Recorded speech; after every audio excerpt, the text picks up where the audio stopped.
هل يجوز شراء بيت للفقير وهذا الفقير معدم من أموال الزكاة؟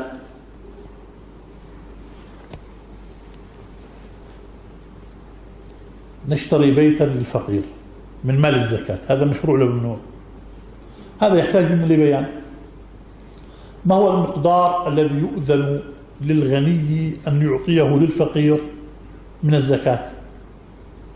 هذا مما وقع فيه خلاف بين أهل العلم، والخلاف بينهم مداره على 3 أقوال. القول الأول وهو قول الإمام أبي حنيفة، واعتمد على حديث معاذ الذي في الصحيحين لما بعثه النبي صلى الله عليه وسلم اليمن، قال فتؤخذ من أغنيائهم عن الزكاة، قال إيش؟ وترد إلى فقرائهم. فالإمام أبو حنيفة يقول جعل النبي صلى الله عليه وسلم الناس قسمين، أغنياء وفقراء، والزكاة تؤخذ من؟ من الأغنياء وترد للفقراء.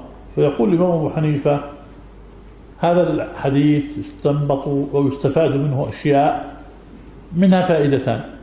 الفائدة الأولى كل من لم يدفع الزكاة فقير يعطى من الزكاة، كل من لم يدفع الزكاة فقير له أن يأخذ من الزكاة، لأن النبي صلى الله عليه وسلم قال تؤخذ من وترد إليه. والفائدة الثانية قال الفقير يعطى من الزكاة بمقدار لا تجب فيه الزكاة، فلا يجوز أن تعطيه أكثر من النصاب، لازم تعطيه دون النصاب. يعني النصاب 2000 دينار بصير تعطيه 1900 دينار، بصير تعطيه 2000 دينار. إذا أعطيته 2000 دينار أصبح الفقير إيش؟ أصبح غنيا، فليس له أن يأخذ المرة الجاية. طيب هل يوجد في الناس أغنياء وهؤلاء الأغنياء يعني لا يمسكون أموالهم وينفقون ويأتي مثلا ما يأتي عليهم زكاة؟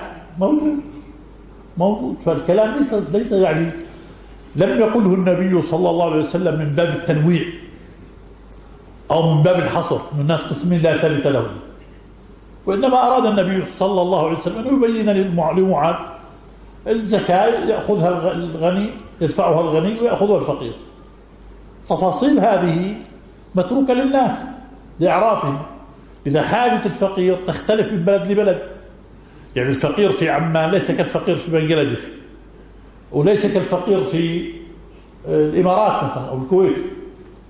الفقير يختلف، يعني الفقير ما وضع له حل، الفقير الذي يحتاج، وهذه الحاجة تختلف باختلاف الأزمان والأماكن. طيب هذا القول الأول. القول الثاني قول الإمام أحمد أن الفقير يعطى حاجة سنة، الفقير يعطى حاجة سنة فقط، لأن الزكاة تجب كل حول، فنعطي الفقير حاجة سنة. يعني عندنا واحد في ستر وليس بمحتاج إلا لموضوع مثلا نقول البيت، فنقول مثلا أنت يعني فحوى ومفاد مذهب الحنابلة يقولون أنت أيها الفقير في ستر إلا في البيت، كم أجار بيتك في السنة مثلا؟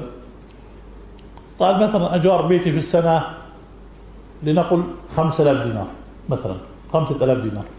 طب كم تستطيع تدفع؟ قال 3000. قل هي 2000 زكاة، نعطيك حاجة السنة. على القولين السابقين لا يجوز إعطاء الفقير مبلغا نشتري به بيتا، على القولين السابقين، قول أبي حنيفة وقول أحمد رحمهم الله، لا يجوز إعطاء الفقير مبلغا ليشتري بيتا. الإمام الشافعي رحمه الله تعالى يقول يجوز للغني أن يعطي الفقير من زكاة ماله ما يرفع الفقر عنه طوال حياته.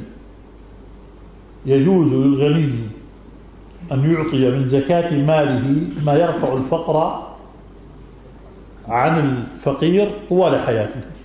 فعلى هذا المذهب يجوز أن يشترى بيت